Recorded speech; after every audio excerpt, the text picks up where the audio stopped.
ഇപ്പോൾ +2 പഠിക്കുന്ന പയ്യന്മാർക്കുള്ള കിഡിലൻ ഒരു ഐഡിയ ഞാൻ പറഞ്ഞുതരാവേ. ഇത് ആർക്കാന്ന് വെച്ചാൽ ആവറേജ് ലെവലിലുള്ള സ്റ്റുഡൻസ്, നാട് വിട്ട് പോകാൻ താല്പര്യമില്ലാത്ത സ്റ്റുഡൻസ് അവർക്കുള്ളതാണ്.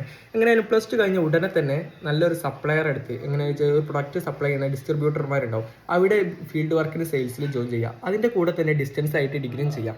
അങ്ങനെ ആകുമ്പോൾ എന്താണെന്ന് വെച്ചാൽ പഠിക്കുന്ന ടൈമിൽ നമുക്ക് ക്യാഷ് ഏൺ ചെയ്യാൻ കഴിയും. മിനിമം ഒരു 15,000 സ്റ്റാർട്ടിംഗ് ലെവലിൽ തന്നെ കിട്ടും.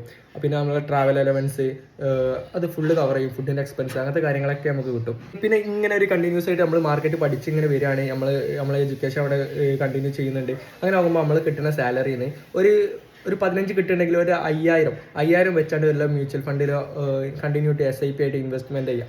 അപ്പോൾ അങ്ങനെ ചെയ്ത് നമ്മൾ ഒരു 3 കൊല്ലം 4 കൊല്ലം കഴിഞ്ഞ് നമ്മളെ ഡിഗ്രി കംപ്ലീറ്റ് ആകുന്ന ടൈം ആകുമ്പോൾ നമുക്ക് എന്താ അത്യാവശ്യം സേവിങ്സും ഉണ്ട് ഇവിടെ.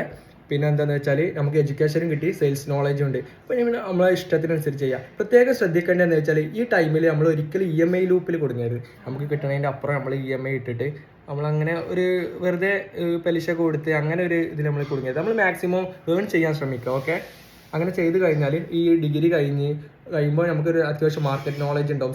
മാർക്കറ്റ് നോളജ് വെരി ഇമ്പോർട്ടൻ്റ് ആണ് ബിസിനസ് ഒക്കെ തുടങ്ങാൻ പോകുന്നവർക്ക്. ഓക്കെ, പിന്നെ അത് കഴിഞ്ഞിട്ട് നമുക്ക് നാട്ടിൽ നിൽക്കണമെങ്കിൽ നല്ലൊരു കമ്പനിയിൽ കയറാം. സെയിൽസിൽ എക്സ്പീരിയൻസിന് ഭയങ്കര ഒരു പ്രധാനമുള്ള കാര്യമാണ്. നമുക്ക് അത്യാവശ്യം നല്ല പാക്കേജിൽ തന്നെ എവിടെ കയറാൻ കഴിയും. ഇതൊന്ന് എല്ലാവരും ഒന്ന് ശ്രദ്ധിക്കാൻ നോക്കുക. പിന്നെ അതേപോലെ എന്തെങ്കിലും സപ്പോർട്ട് വേണമെങ്കിൽ പേഴ്സണലി മെസ്സേജ് അയച്ച് ചോദിച്ചാൽ മതി. Okay, thank you.